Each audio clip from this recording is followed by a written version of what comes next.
Hello guys, আসসালামু আলাইকুম। সবাই কেমন আছেন? মাই ব্রাদার আজকে বার্গার বানাইতে আছে।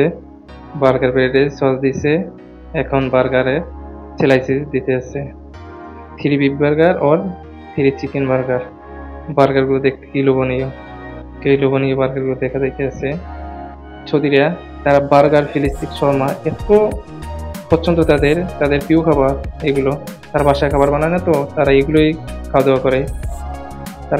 দাওয়া করে ফিলিস্তিক, বার্গার, শর্মা, খেসা, স্যান্ডউইচ, এভরিথিং এগুলোই খাওয়া দাওয়া করে। তারা বাসায় খাবার বানায় না।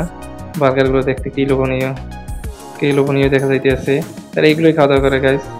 তারা সকালে, রাতে, বিকেলে সবসময় তো কোনোই নেই, শিডিউল নাই যে এই টাইম নেই কোনো যে এই টাইমে খাওয়া দাওয়া করবে। এরা যে সময় খুশি ওই সময় আসে, রাত্র 12টা, 1টা, 2টা, 3টে, কোনো টাইম নেই। সারা রাত্র দোকান খোলা থাকে, সারা রাত্রই কাস্টমার আসে যায়। গাইস, বার্গারগুলো দেখতে কি সুন্দর দেখা যাইতেছে। Very nice guys. ভিডিওটি ভালো লাগলে লাইক করবেন, শেয়ার করবেন। ধন্যবাদ।